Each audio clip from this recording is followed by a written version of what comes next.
temptation in American Christianity for people to not have to ask the big questions and still be on the end. You know, you can go to church every week and never ask the big questions or really know what it means to be a Christian. And I mean, when you face something like this, you realize the message that Jesus is giving us, that he's walking with us through things and that there's hope in the midst of all of this struggle. And for a lot of people, this might be the first time that they're actually confronted with what the reality of the Christian message is.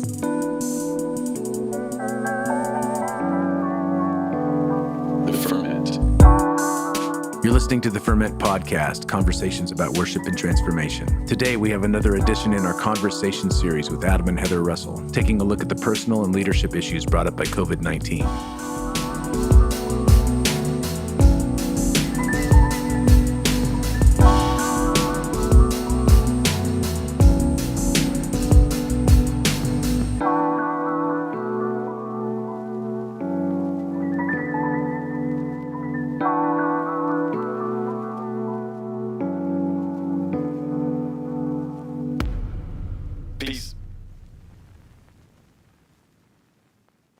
This episode is brought to you by our friends at worshipteam.com. Worshipteam.com comes preloaded with over 12,000 songs, with new songs being added all the time. Hillsong, Bethel, Vineyard, Six Steps, Jesus Culture, just to name a few. Service building with Worship Team is a snap, and all the songs are completely legal and licensed. You can also find them on social media, Facebook at worshipteam.com, Twitter at worshipteam, Instagram at worshipteam_WT.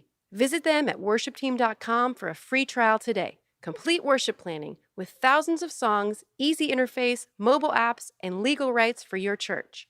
All you need in one place, worshipteam.com. Hey, Heather. Hey, Adam. Hey, welcome to my office. Thanks. It's nice to be in here. It's not bad. There's a stuffed raccoon behind your head. Yeah, there is a stuffed raccoon behind my head. A different story for a different time. Well, I'll go ahead and tell it. There was a guy who used to come to the church here, a good friend, Brent Burden. He's kind of an American picker. Oh, yeah. And one day Brent was out and he was Kentucky picking. That's what he did. And he came across this raccoon somewhere and he thought it was hilarious. So he just brought it and sat at my office. And I've just kept it for years. What does it mean when someone sees a stuffed raccoon and thinks, my pastor would like that? Yeah, I know, it is weird. I'm not saying that it's cool. I'm not saying it's cool, but I am saying that it gives a certain mystique to my office that very few other pastor offices have, that's for sure. I think you're going to have to post a picture. Yeah, I will. I also think it looks really nice next to my War on Drugs concert poster. Listen, this design is amazing. That's right. Hey, thanks for coming to my office for this podcast. I thought that it would be good, since it seems like the world is shutting down, if you and I were to have maybe a little conversation about how to pastor or how to lead in the days of coronavirus. Yeah, I would love for someone to tell me about that. That's right, huh? No, for real. It would be a great thing to talk about. No, I mean, maybe that's even a good starting spot, right? All of a sudden, here we are. The world is really different than it was even a week ago. All of a sudden, we're needing to still lead and be Jesus people, still lead and be pastors. But the truth is, we don't even really know what is this moment that we're in. I know. There's like hardly any books about how to pastor a church through a pandemic. Yeah, hardly any. I think there's zero. I think there's zero. Yeah, maybe we should look on Amazon. No, but what I was thinking is, I just said to you this morning, hey, we should just maybe record a little conversation. And I said to you, why don't you think for a minute or two about what it might mean or what you're feeling, even some of the feelings that you're feeling about being a Christian or being a person or being a leader in a time of national or maybe even global crisis. Right. Yeah. Yeah. So I just thought maybe we would riff. I wrote a few things down, and I'm assuming you wrote a few things down, and maybe we could just riff. I think it sounds great. Well, here's the thing. I have very little answers, and I have several thoughts. I mean, as a pastor, I think my first thought, obviously, is, are my people okay? Are the people in my church, are they okay? Are they freaked out? Do they have what they need to weather this storm? Are they going to be okay in 4 weeks? So I guess my first thought is just, how are the people? Yeah. We had a social distancing staff meeting yesterday. We were very spread out. We were very spread out. We did meet in the same room, but we were 12 feet apart from each other? For sure. Yeah. And we just sort of went through our church and made a list of people who were sort of at the top of mind awareness or whatever, people who were just coming to mind. Maybe they're on that vulnerable end of the spectrum that we've been hearing about, or just some people that we know who might need reaching out to. And we just kind of like divided up as a staff, didn't we? Right. And we thought about, okay, there are people in our congregation who are getting ready to have babies in the midst of all this. Yeah, well, that's always been a thing at our church. I mean, not that it isn't at every church, but my goodness, we've always been a baby church. We Like, have a lot people of have kids here. that age demographic people. So yeah, we're looking at people who are getting ready to have babies. We're looking at people who, husband and wife both have to go to work and now their kids are out of school. Yeah, And it can really quickly feel pretty heavy. yeah. So your first thought in this moment is, how are our people? How are our people? Are and they you're okay? wanting to connect. Yeah, so definitely connection and text messages, Facebook messages, just wanting to touch base, let them know we're thinking, even if I don't have any answers or anything to offer, or even if nobody needs help yet. Yeah. It just feels like I'm thinking a few steps down the road of, Yeah, just building maybe some bridges for communication. Yeah, because I think most people are okay right now. Yeah. But in a little bit, maybe they're going to need some more help. But I mean, I think one of the things that I've been thinking about is maybe what we sort of hinted about a moment ago when we were sort of talking about this idea of like, what is this moment that we're in? right. Everything's totally changed. I'm 41. I'm almost 42. I've never lived in a moment like this. I mean, I guess the closest would be 9/11. Yeah, but at least in 9/11, and I'm not trying to diminish 9/11, but at least in 9/11, we kind of knew after that first day where the problem areas were. It was an event, It was an event. and there was some fear surrounding it, but this level of unknown and what the future is going to look like, I don't remember feeling that. Of course, I was only early 20s, but Yeah. I've never felt this. Yeah, so I have these feelings, and I think it's probably best labeled as anxiety. And I don't even consider myself to be someone who's a terribly nervous person or something. But I am aware just even this week of I'm carrying some extra layers of anxiety around. And I think it's really rooted in this idea that there's so much unknown around whatever this thing is. Right. It's like, what is this coronavirus? Mm-hmm. Really? Apparently it's new. Number two, it's really weird to be making these big moves when you can't see the thing you're trying to move for, if that makes sense. Mm-hmm. And there's so many moving parts and variables. Yeah. And so I think I've just become aware of how much fear of the unknown is a weak spot in my own soul. I mean, I think that's just human beings in general. But I know just even for me, I think the aspect of this that's difficult is the fear of the unknown part. Yeah, because for me, even when faced with a big situation, if I can find the person at the top who knows what's going on and has the answers, and I can dig in, I'll feel secure. But it feels like even the people who know the most are still like, we don't know. We don't know what it's going to look like. Yeah, it's interesting because some of the people who are the experts in this, Right. they know about things like social distancing. I don't know. I consider myself to be decently well-read. I've never heard of that term before. So that's a new term for me. And so there's people who have maybe spent their lives thinking and writing about things like global pandemics. And so, they're introducing new ideas and new jargon to us like social distancing. So even though they know these things, if we begin to employ these things, which we are, like the governor of Kentucky just shut down bars and restaurants and gyms and nail salons, everything, right? In order to do social distancing, it uncovers this whole other layer of unknowns and issues. Like you were talking about a minute ago. Well, okay, what happens if your kids get sent home from school, but mom and dad still work? What happens if you close down all the businesses? What about the small business owners? Are they going to be okay? Did people save money in the months and years leading up to this? I don't know, right? Right. Yeah. Mm-hmm.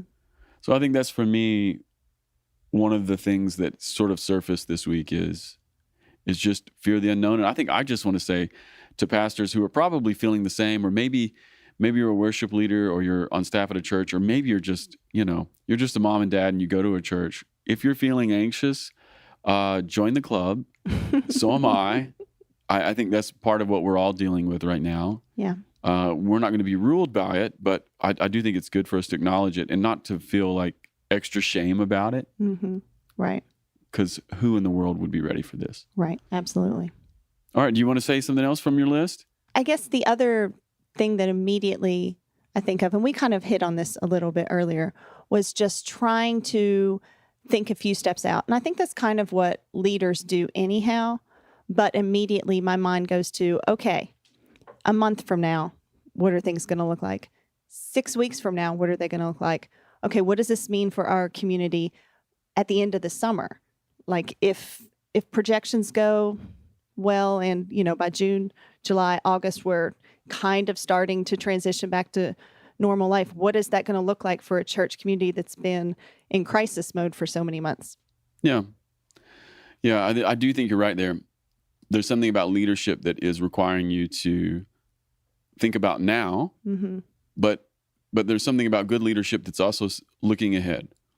Right. And I guess the other thing I would say in this moment is, which kind of, again, taps into just leadership in general, is looking around and realizing that my position in this and the way I'm experiencing it is probably way different than almost everyone in our church.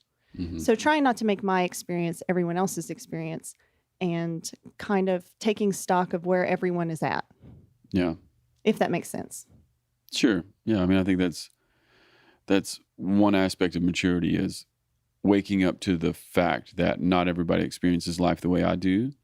Right. Yeah. Because part of my experience this week has been, there's been some stress in me having to postpone, shut down, pause my business. But I've also really enjoyed time at home with my kids. But that isn't necessarily the experience across the board. And by across the board, you mean with everyone else? Yeah, right. Mm-hmm. No, it's true. Yeah, so I think as leaders, if we can wake up to just the way that we're experiencing it, and then realizing that maybe people in our church or maybe people who are working with us are experiencing it differently, that'd be a good thing. And I think what I hear in what you're saying as well is this is an opportunity for us to employ good relationship and communication tools like curiosity, to ask questions. Right. And it's an indirect way for me to say, as a leader, to be humble and not expect the people in your church to feel, respond, react, and experience this the same way that we are. I don't know if any of that makes sense to you, but. Yeah, well, I mean, not everybody who's coming to the church has to worry about some of the things that I'm worrying about or carrying or right. or caring about, Mm-hmm. Mm-hmm. Yeah, that's unfair. Sure. But good leadership does want to meet people where they're at. Right. Yeah, right. I hear that. Mm-hmm. Another little random thought I had was, I actually had this yesterday. I put it on my Twitter. Oh, I canceled my Twitter, so I didn't get to see it. Oh, well, then you missed it. I put it on my Twitter. Man, I missed. But I did have this thought yesterday and I think it was rooted in the fact that so many things were shutting down. So the governor is shutting down most businesses, schools are closed, colleges and universities are closed. And it feels like, just your daily options for what you do, where you go, and how you go about life are more limited. And I just had this thought yesterday that I bet, depending on how long this season is and how protracted and how difficult it is, I just bet there's going to be a lot of breakthroughs Mm-hmm. in the next few months, because oftentimes limitation is the very thing that sparks creativity. Right. Yeah. So kind of like we've been talking about this up to this point in this little podcast, and it's been a little bit maybe a little heavy. I don't know. But I do know that there's been some silver linings, and there will continue to be silver linings. And I think one of those silver linings is going to be creative breakthrough. Yeah. I mean, we've already experienced that a little bit in just approaching Sunday services. I mean, I think that most churches who canceled had to think through their normal service and say, how can we maybe go online? How can we stream this? How can we do something creative? I thought Vineyard Worship did a really awesome job. Casey had a great idea. Yeah, for, shout out. Thanks, Casey. That was awesome. For streaming live worship in each time zone in the U.S., which was a creative idea that no one had really had before. And I thought it was really awesome. No, it was beautiful. And lots of people jumped in on that. Like thousands and thousands of people from around the world jumped in on those streams and kind of joined what was happening. And that was one little creative idea from Casey. And I just have a feeling that this season, I think one of the things that we can hold on to in terms of hope is that the limitations that are being set around us, our whole country or maybe the world, it's going to create the canvas that some sort of a creative expression that's new is going to, and not just new, but maybe life altering in a positive way is going to come out. Right. And we're hoping that one of those ways is in the medical world. Well, it's going to happen. Right. No, right. I mean, here's the thing. That's for sure. The only question is when. Mm-hmm. A vaccine will come, and we will figure out how to, immunize people from this virus. It's only a matter of when. Mm-hmm. So that breakthrough is coming. My guess is there's going to be some sort of a breakthrough coming for even like hospital systems, for how people are cared for in global pandemics. Mm-hmm. There's going to be breakthroughs in terms of research and development on all kinds of things. Yeah, people are going to have to get creative economically. Yeah, education. My guess as well is there's going to be new businesses that are started. We're thinking mostly about the businesses that may be challenged or may be closed. Yeah. And I'm caring about that as well because there's a lot of people in my church who own small businesses. Right. So isn't that the weird tension we're living in, holding in one hand that many people in our church will probably face shutting down a business, whereas others will be cultivating these ideas that are going to birth new businesses. Yeah. And both those things are happening within the same body. Yeah, and hopefully nobody loses their business. Maybe, we don't know. Again, back to that fear of the unknown thing. Right. We don't know. Maybe this thing is 2 weeks long and it's over, right? Or maybe it's much, much longer. And like you're saying, some people who are with us are really looking at making difficult decisions about the businesses that they own.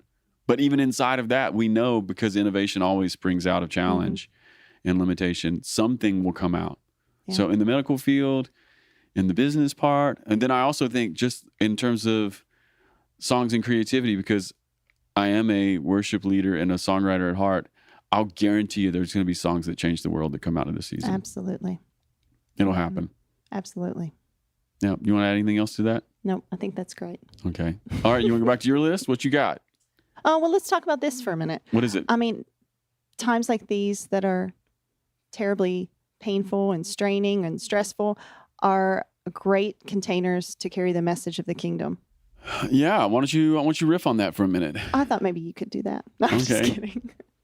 Yeah. What do you mean? I mean, this is a great opportunity for Americans who are, and this is a stereotype, but relatively comfortable in their lives, who don't necessarily face a lot of hardship day to day. And I mean, a lot of us do face hardships, but this is something facing an entire country all at once.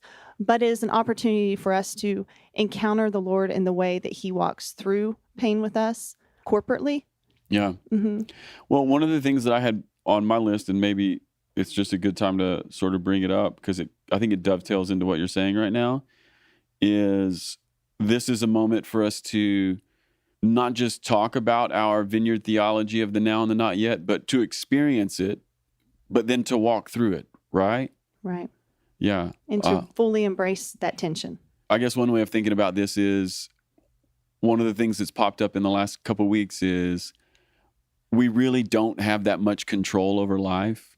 Right. So this illusion that all of my decisions are changing everything or whatever, there's certain things that just sort of sit outside of my own ability. But there are things that happen to us. there are things that happen to us, you know?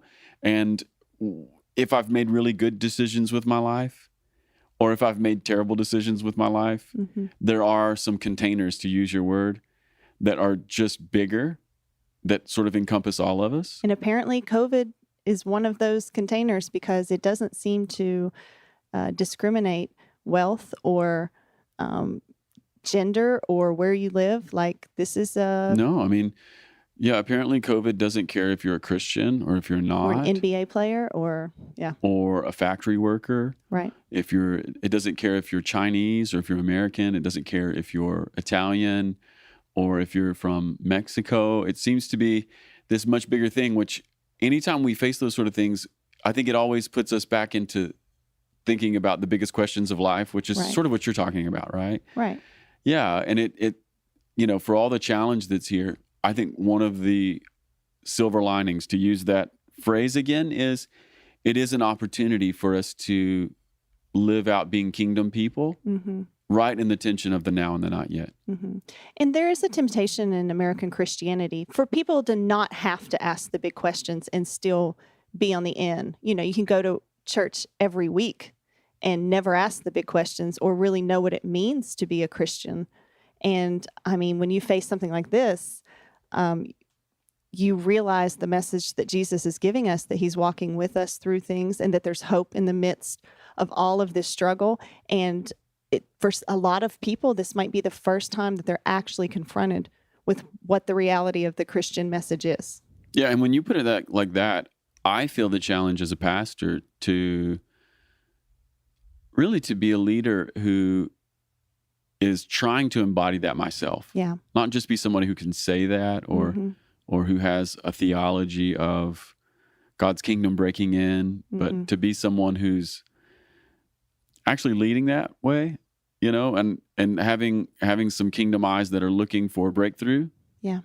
While not being overburdened by disappointment if things get difficult. Right? Yeah, and even this conversation, you know, the front end was heavy and basically acknowledging the reality that we find ourselves in and what we're facing. Yeah. But then we start talking about hope.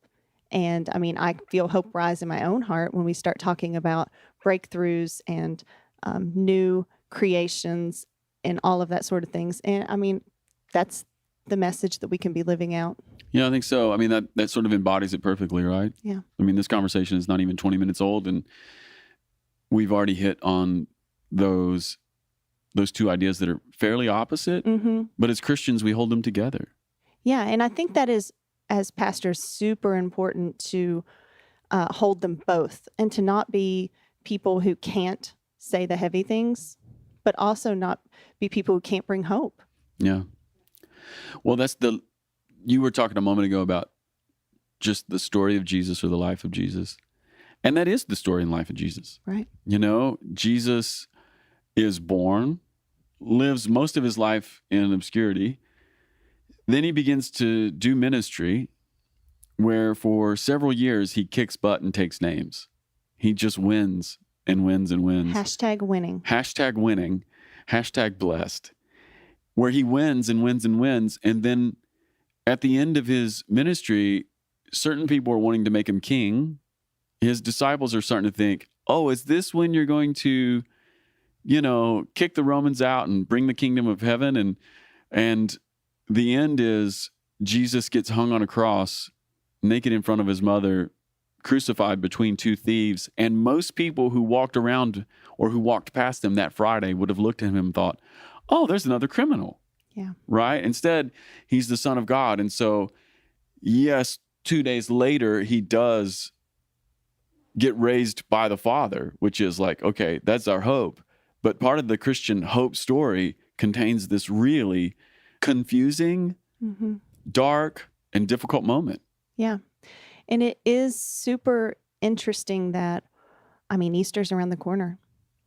Oh, and here's the thing. For all intents and purposes, Easter's going to happen, but we're not going to gather together in a church building.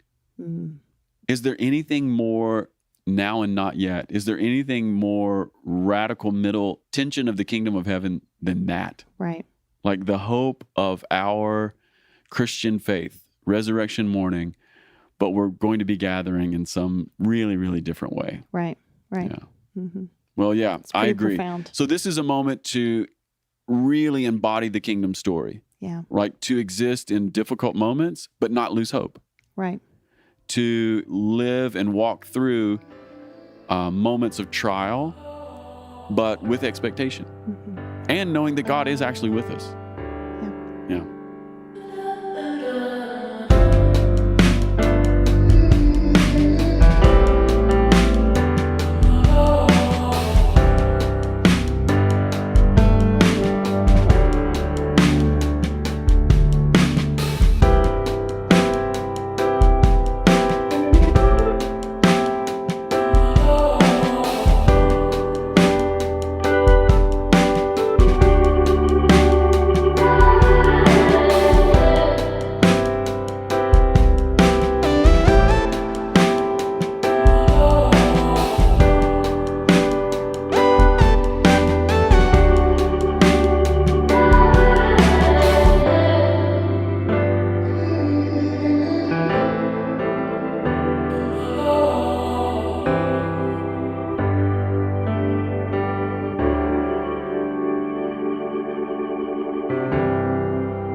Anything else on your list?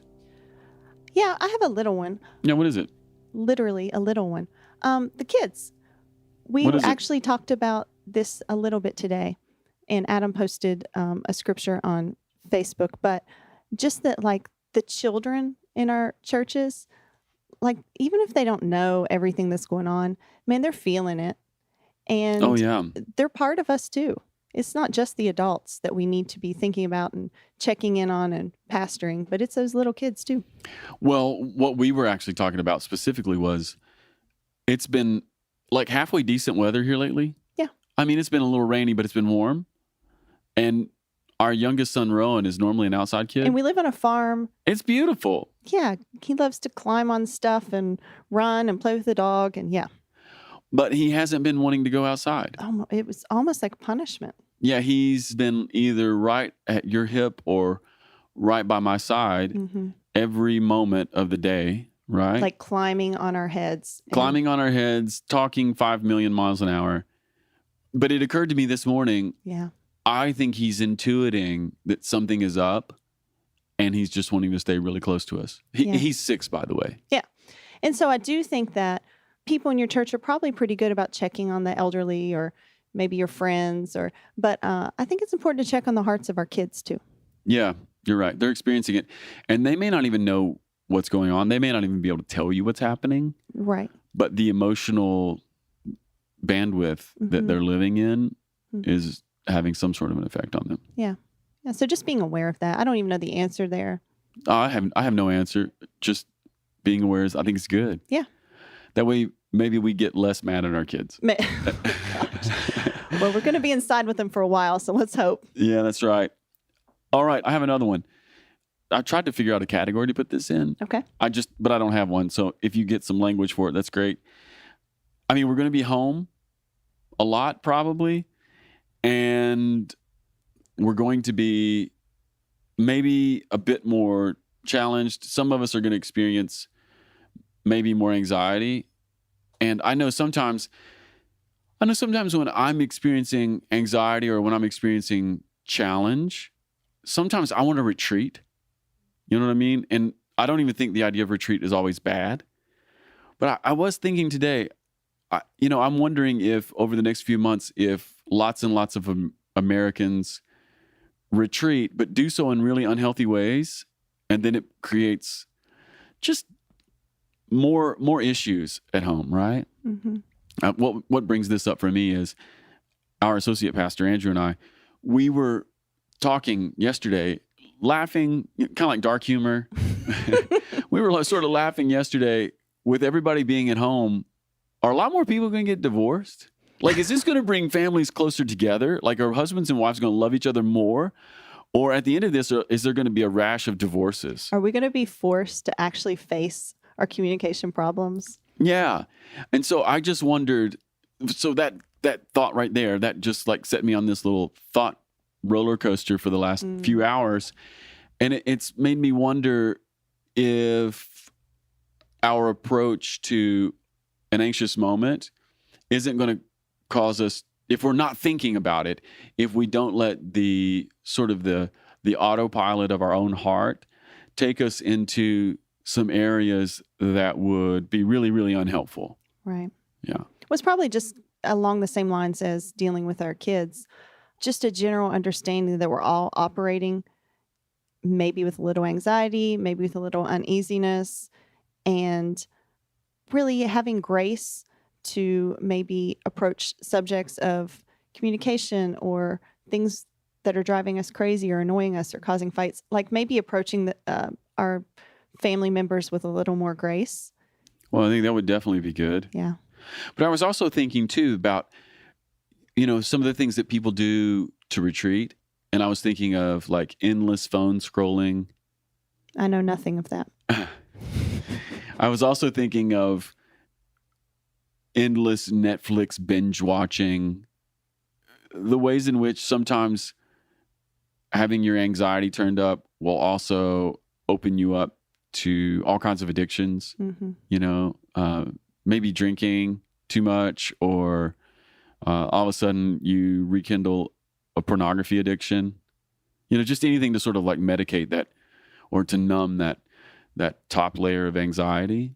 And I was just thinking, even for a few hours this morning, maybe this would be a good opportunity for us all to establish just some new patterns. Yeah. I mean, not that there's anything terrible about social media and having a phone. Goodness gracious, I have it. I love it. I want to stay connected. And you and I are clearly going to watch some shows. Hopefully. Right? Hopefully. Well, we can't watch Netflix. Yeah. We don't have internet. That's a long story. We live so far in the country, you guys, we can't get internet. It's We have to lame. hotspot things off of our phone. Oh, gosh. Anyway, but I was thinking, this might be a good moment, since everything's being upended, to establish some things that would care for our souls rather than just numb our souls. I think it's like, give some examples. I was just thinking, well, actually, I posted it on our little church page just a minute ago. Huh. I think people want to read their Bibles. Mm-hmm. I think they don't always know how, and they don't always know what to read. And sometimes they don't know, like, how much should I read, And I just clicked and put a little link on our church page this morning to the online lectionary with the daily readings. Which, I did see that post. Yeah. yeah. It's so simple. But it's a great entryway. Like, it's a great invitation. That's a great invitation. And the thing I love about it is you get a little bit of Old Testament, you get a Psalm, you get a Gospel, you get an Epistle. And 1 to 2 hours tops. Yeah, no, it's not even that. This has been my daily reading habit for a good long while now. And it's usually like really quick. Yeah. But you're gathering the scripture and you're putting it back into your life, Mm-hmm. And my guess is that in a moment like we're living in, a lot of people are going to want to turn to the Bible. And just not really know how. No, they don't know how. Yeah. So, maybe you get a Bible app on your phone. That's good. Or maybe you go to a lectionary website and just pick up the year and just start reading day by day, And staying connected to people is super important, especially staying connected to healthy people. And we were talking about, on our staff, we're working on getting the whole Zoom meetings up so we can continue to have our small groups or groups of people meet together. Yeah. So even establishing some sort of, even if it's a text thread, some sort of a healthy connection point with some people. Yeah, I actually don't think that there's anything wrong with texting or our phones or anything like that. I think it's really the purpose that they serve. Yeah. Sometimes. Yeah. But there may just be some ways for us to use this season as a reset. Mm-hmm. It is true. If it weren't for all of the scary unknowns surrounding it, this could be a really beautiful time. And it still can be in the midst of that. Or at least some good things can come out of it. Let's put it that way. Well, that was the last thing I have on my list over here is silver linings. Yeah. We've kind of mentioned this a little bit. Like, I have an expectation that there's going to be some real big breakthroughs Yeah, this year. for sure. And another silver lining for me is I have a senior in high school, and this is some pretty intense family time for the next little bit with him. And typically he's got a job and he's on the go and plays sports. And it's not often that we have days on end to hang out with him. Yeah, it's interesting. We've already talked about the now and the not yet, the living in the tension of the kingdom, that kind of a thing. And you mentioning River just kind of brings this up for me. In one way, this is a really sad moment because the end of his senior year just got obliterated. Yeah. I'm not sure there's even going to be a graduation ceremony, you know? It's definitely weird and sad. It's so weird. And I feel super bad for all the baseball players, track runners. Yeah, it's just people waiting to get scholarships. It's terrible, right? Yeah. So that's terrible. And I feel bad for River because he has high school friends and he was looking forward to experiencing these things at the end of his high school career, and they are sad, and we could just acknowledge those as sad. But the silver lining side of this is in the last few days, we've had more time at home as a family. And haven't we laughed more than we have, and we just haven't had much on the agenda. So, I think, it's probably not always going to be like this, and it would not be a good thing if it were always like this, but I'm receiving these moments as a gift. Yeah. And I do know that it can feel uneasy to hold those two things, to be like enjoying something that's also not great. Well, yeah, I think you can give yourself permission to not feel guilty about the things that are good, right? Yeah, exactly. Yeah, I mean, yes, we're experiencing a global pandemic. Yeah. Yes, some people are very, very sick. Yes, some people may not live through this, and that would be a real tragedy, especially if people are dying because we just don't have enough medical attention to give them. That's just almost unthinkable, right? And if during a moment when all of this is happening, if one of the silver linings is we do get to experience more of our family, the one doesn't invalidate the other. Right. I think we can hold those together. Right. And we don't have to feel guilty about enjoying like a good family dinner at home. We don't have to feel guilty about that moment. We can receive that as a gift. Man, that's good. I think that's right. I think so. Okay. Hey, you have anything else on your list? Praying. Yeah. That this would be a really good time. And this could be another thing that maybe you reset a new pattern in your life, is that praying for Well, we need to pray. everything. We need to pray for everything. I mean, here's the thing. I don't see, if I'm reading the news reports right, and if I'm reading what the experts have to say, I mean, clearly, I'm not a scientist. I haven't studied infectious But you do have disease. new reading glasses that make you look very smart. Oh my gosh. You guys, I had to get reading glasses. They make his eyes look buggy.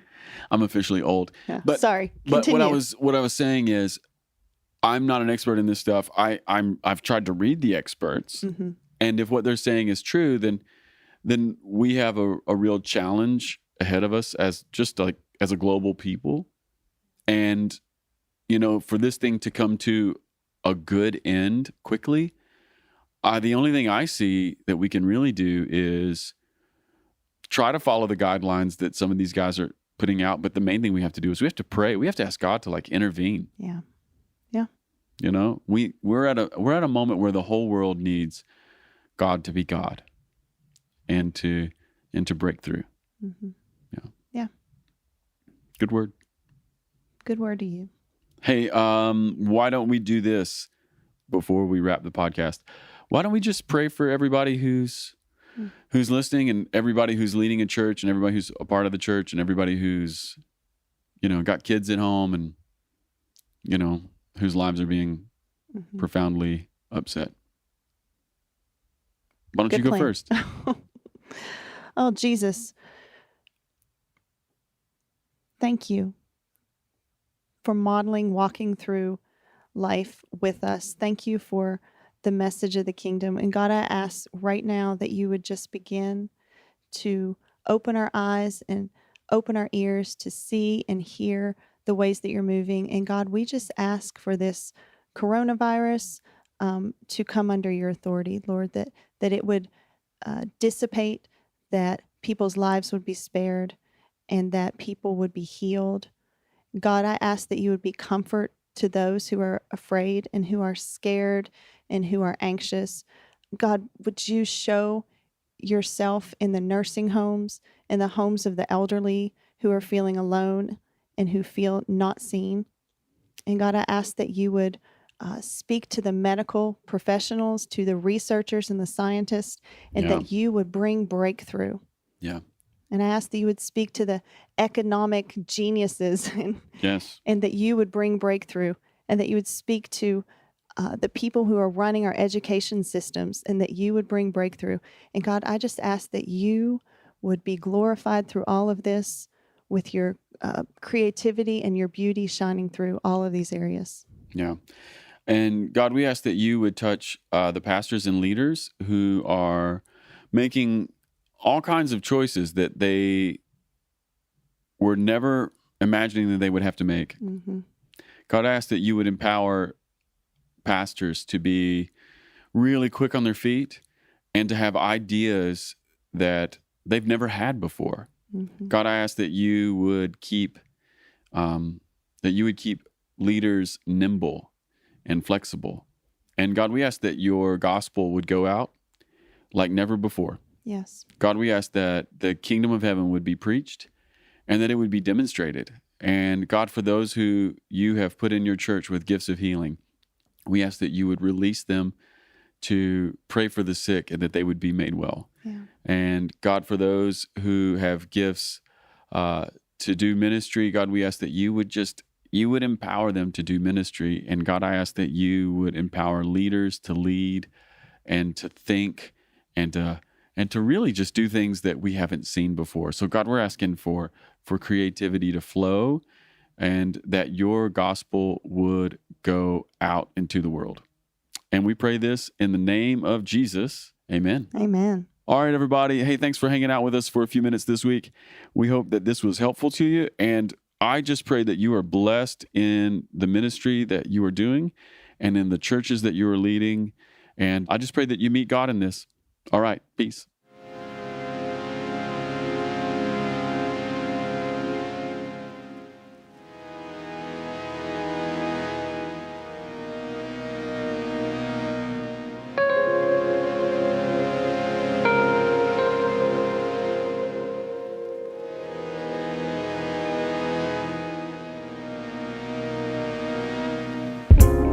Hi, everyone. This is Melissa Keller, Events Director for Vineyard Worship. If you've been enjoying the podcast, I've got a couple of ways you could really help us. First of all, review the podcast on iTunes or the podcast platform of your choice. This helps more people find us. Also, connect with us on social media, Instagram at the Ferment Podcast and Twitter at FermentCast. Thanks for listening. See you next time.